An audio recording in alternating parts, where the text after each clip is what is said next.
حسبي الله مولانا ونعم الوكيل، من وطن ما لقينا فيه موضع امان. كم وجع وكم احداث ما هي قليل، في خطوط السفر قد صار كم من فلان. قتل الارواح وسلب والعابر سبيل، من اشد الجرائم ذي تهز الكيان. عاد دم الثلايا في الوديعه يسيل، سل دمه على يد الخسيس الجبان. بعدها بفتره النجار افحى قتل، ذاق غدر الخيانه والله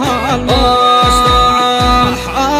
واليوم جتنا اخبار نفس الموديل، بن جابر تم قتله وارتقى للجنان. من عصابه لأيمه قطعين السبيل، خط طوله من المهره وهو في امان. دبروا للخيانه من شحن ميل ميل، طمع في حلاله جعلهم في هوان. تم قتله ورميه في الصحاري قاتل، 5 أيام والجثة بنفس المكان. بعد الابلاغ تم البحث بعد الدليل، تم ايجاد جثة قد بلاها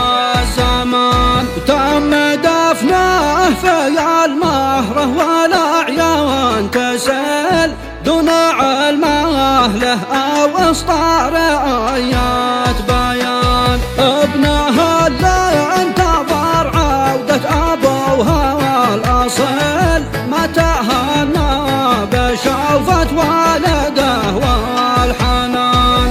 دمعته قام من عينه بخده تسيل، تشتكي للذي يعلم خفايا الزمان. حسبنا الله على الظلم ونعم الوكيل، حسبنا الله على الغدار وكم من جبان. غبن قلبي غبن قلبي على موطن قد اصبح عليل، لا امان لا عداله فقد الاتزان. العداله انتهت والامن اصبح حزين، كم جرايم ولا شفنا بها انصاف بال. دام وضوا المقايم والشرايع اعتمل، فاحذروا من غضب ربي وذلوا هوان. النكف يا قبايل حجه اهل الصليل، ما ورا سفك دم الحر غير الطعان. قد خسرنا 3 أين حشد بكل، أين كل القبايل كيف ترضى الهوان. والرسالة إلى البحر لكم من أصيل، يا قبايل لها في العرف قيمة وشان. يا رجال المواقف يا رزاح العليل، يا الرجال الأصيلة يا حصون الأمان. لا تخلى الجريمة في بلدكم تسيل، والخيانة تصيدر في جميع المكان. من سكت عن ظليمه عاش